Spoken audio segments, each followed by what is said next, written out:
നമസ്കാരം. കുറ്റകൃത്യങ്ങളിൽ ഏർപ്പെട്ടാൽ ഇനി US പൗരത്വം നഷ്ടപ്പെടും. അമേരിക്കയിൽ പുത്തൻ നിയമം പ്രാബല്യത്തിൽ. ആരെല്ലാം അതിൽ വരും? നിങ്ങൾ അറിയേണ്ടതെന്തെല്ലാം? പുതിയ നിയമം എന്താണ്? US ഡിപ്പാർട്ട്മെന്റ് ഓഫ് ജസ്റ്റിസ് പുതിയ നിയമവ്യവസ്ഥ പുറത്തിറക്കി. ഇനി ഗൗരവമേറിയ കുറ്റകൃത്യങ്ങളിൽ പങ്കെടുത്താൽ അമേരിക്കൻ പൗരത്വം റദ്ദാക്കാനാകും.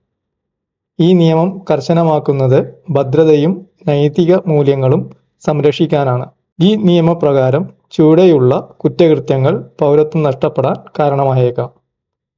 പൗരത്വത്തിനായി കള്ളവിവരങ്ങൾ നൽകൽ, ഭീകരപ്രവർത്തനങ്ങളിൽ ഏർപ്പെടൽ, മനുഷ്യക്കടത്ത്, വലിയ തട്ടിപ്പുകൾ, ആയുധങ്ങൾക്കുള്ള അനധികൃത ഇടപാടുകൾ. പൗരത്വം നേടുന്നതിന് ശേഷം ഇത്തരം കുറ്റങ്ങൾ ചെയ്താൽ നിയമ നടപടിയിലൂടെ പൗരത്വം റദ്ദാക്കാം. എങ്ങനെ റദ്ദാക്കപ്പെടാം? പൗരത്വ റദ്ദാക്കൽ നടപടി US നീതിവ്യവസ്ഥയിലൂടെ നടക്കും. ഡിപ്പാർട്ട്മെന്റ് ഓഫ് ജസ്റ്റിസ് ആണ് ഇങ്ങനെ കേസുകൾ നേതൃത്വം നൽകുന്നത്.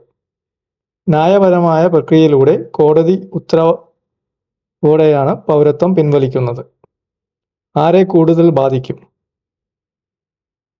പുതിയ നിയമം പ്രധാനമായും ബാധിക്കുന്നത് പുതുതായി പൗരത്വം നേടിയവർ, ഗ്രീൻ കാർഡ് ഉടമകൾ, നീതി സംശയിക്കപ്പെട്ട വ്യക്തികൾ. പൗരത്വം ബഹുമാനത്തോടെ കൈവരിച്ചിട്ടും അത് ദുരുപയോഗം ചെയ്താൽ നഷ്ടപ്പെടാം. പൗരത്വം ഒരു അവകാശമല്ല, അതൊരു ഉത്തരവാദിത്തമാണ്. ഇതാ അതിൻ്റെ തെളിവായി അമേരിക്കയുടെ പുതിയ കർശന നിലപാട്. ഇതുപോലുള്ള വിവരങ്ങൾക്കായി ചാനൽ സബ്സ്ക്രൈബ് ചെയ്യൂ, ലൈക്ക് ചെയ്യൂ, ഷെയർ ചെയ്യൂ. Good bye. ജയ് ഹിന്ദ്.